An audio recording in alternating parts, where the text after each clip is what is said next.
Good morning, everyone. I'm Riley King, and welcome to the Riley King Newscast right here on the Riley King Network. Let's begin. First up, 6 apartments, soup kitchen destroyed in Hampton. Fire, building owner says.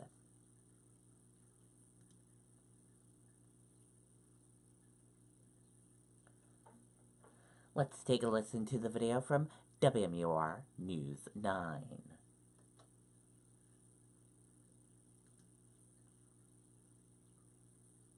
Zone is where you belong. For $1 down and then $10 a month. The world judges. We don't. Join now in club or online at planetfitness.com. Planet Fitness. Be free.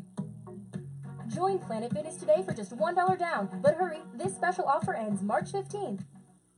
Beach firefighters battling a 3-alarm fire at a laundromat at Ashworth and C Streets. These are shots from the lifeguard tower.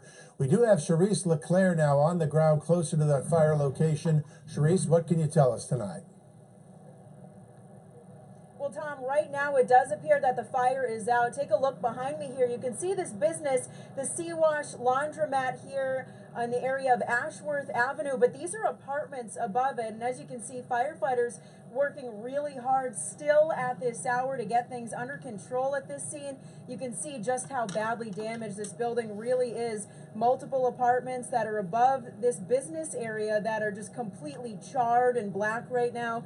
And there are multiple fire departments on this scene. Hampton, Salisbury, Rye, just responding to this massive fire. And I'm sure you saw some of those viewer videos and photos of when this fire was really raging just a short time ago, just how bad those flames really were. And you can see firefighters still working very hard at this hour. Right now, we haven't heard the cause of this fire or whether anyone was inside when this happened or if anyone was injured, but we're continuing to work on finding out those details for you. We'll have the latest online at WMUR.com and here on air when we get that information. Live here in Hampton, I'm Charisse LeClaire, WMUR News 9. Okay, and there you go on that video and that report. We will keep you updated as we get more information into our newsroom.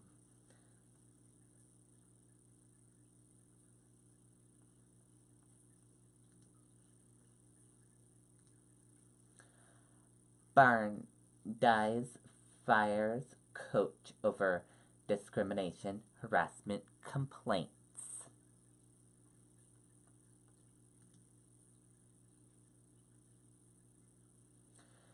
Let's take a listen to the video from WCVB Boston.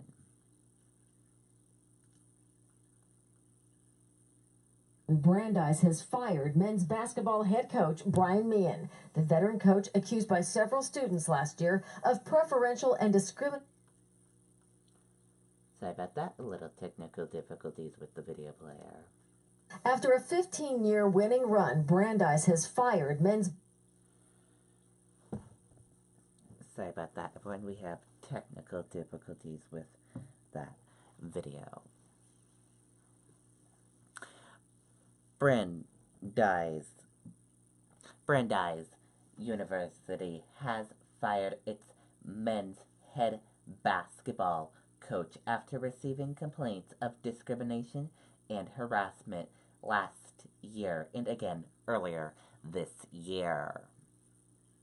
The university announced Coach Brian Meehan's firing Thursday without using his name once in its statement, and his biography has already been scrubbed from the university's athletics program's website.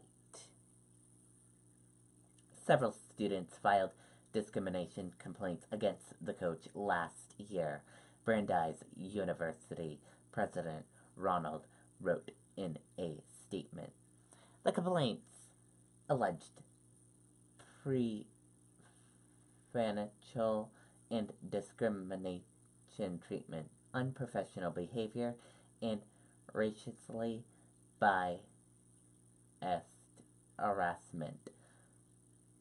The president of the university wrote in his statement.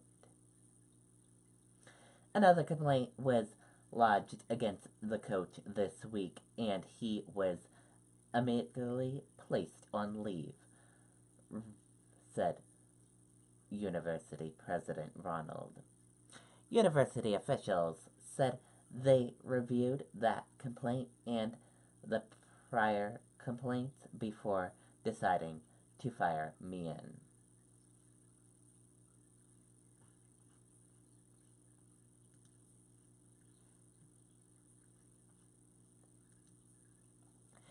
Biddeford residents voice opinions on downtown parking plans.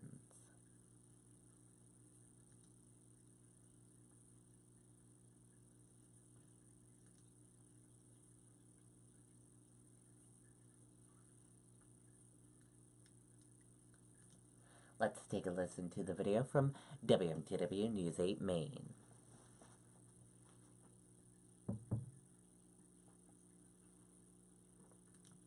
Covered topics from possible parking time limits to other possible kiosks here in the downtown area, but there's one major part of this parking discussion that has some residents and some business owners divided. Tonight, the Biddeford City Council hosting the first of several listening sessions on how to deal with parking in the downtown area. One of the most contentious ideas in the broader discussion, a possible garage on the site of the former Merck plant. I don't want to gamble on maybe they'll come. Let's build it. We don't have that luxury. Bruce Martin lives in town and says his biggest concern is using taxpayer money to fund a garage he doesn't believe will ever recoup its cost. We have Kennebunkport, Freeport, Rockport.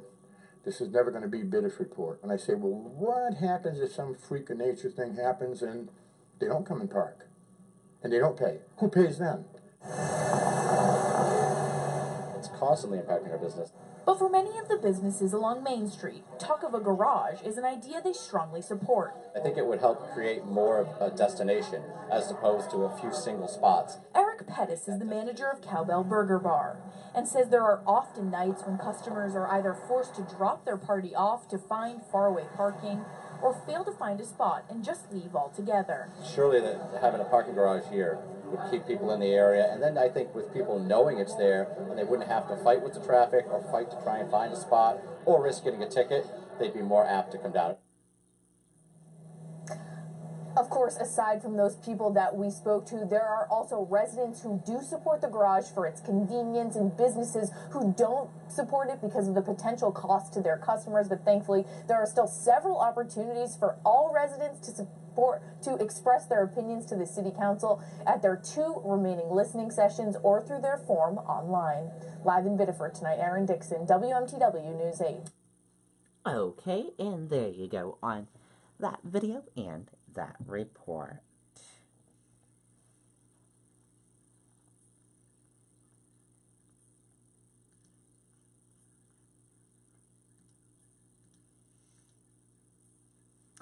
Trade war, it's the greatest threat to the world economy, J.P. Morgan's Franklin says.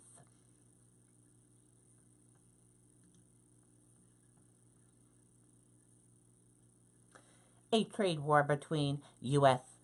and China represents the greatest threat to the world economy, the chairman of J.P. Morgan Chase International said on Friday.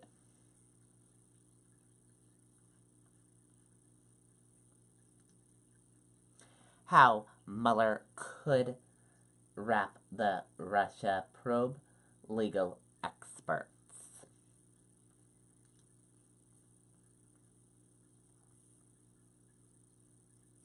Let's take a listen to the video from ABC News. Years old. Something happened. He's not the only one. We have to save him. What could possibly go wrong?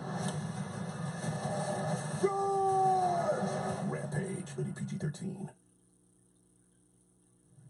Now to the other big story that we're following overnight. President Trump ramping up his attack on special counsel Robert Mueller's Russia investigation. Now, the president fired off a series of tweets this weekend, and now a White House lawyer is trying to clarify. ABC's Arlette Sines has all the details for us. Arlette, good morning. Diane and Candace, good morning. President Trump spent the weekend out of the public eye, but fuming over Twitter. His latest attacks on the Russia investigation are entering new territory. President Trump is steering his fury over the Russia probe in a new direction. His latest target, special counsel Robert Mueller, calling him out for the first time by name. The president tweeted, "The Mueller probe should never have been started, in that there was no collusion and there was no crime. Witch hunt." The fresh attack came after his personal lawyer called for the Justice Department to end the special counsel's probe. Lawmakers on both sides of the aisle are issuing a warning. Don't fire Mueller. If he tried to do that, that would be the beginning of the end of his presidency, because we're a rule of law nation. This would undoubtedly result in a constitutional crisis, and I think Democrats and Republicans need to speak out about this right now. A White House lawyer tried to ease concerns. The White House yet again confirms that the president is not considering or discussing the firing of the special counsel. On Fox News, one Republican urged the president to exercise restraint. If you've done nothing wrong, you should want the investigation to be as fulsome and thorough as possible. The president also took aim at Deputy FBI Director Andrew McCabe, who was fired on Friday, days before his retirement.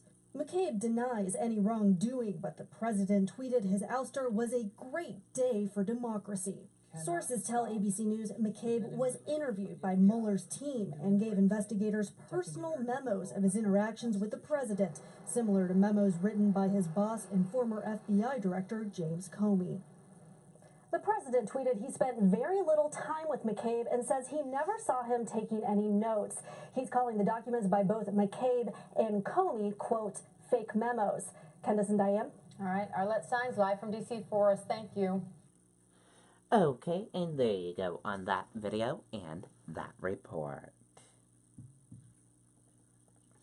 And that does it for the Riley King Newscast right here on the Riley King Network. I hope you all have a great rest of your Friday, and I'll see you back here later on today with another newscast. Goodbye, everyone.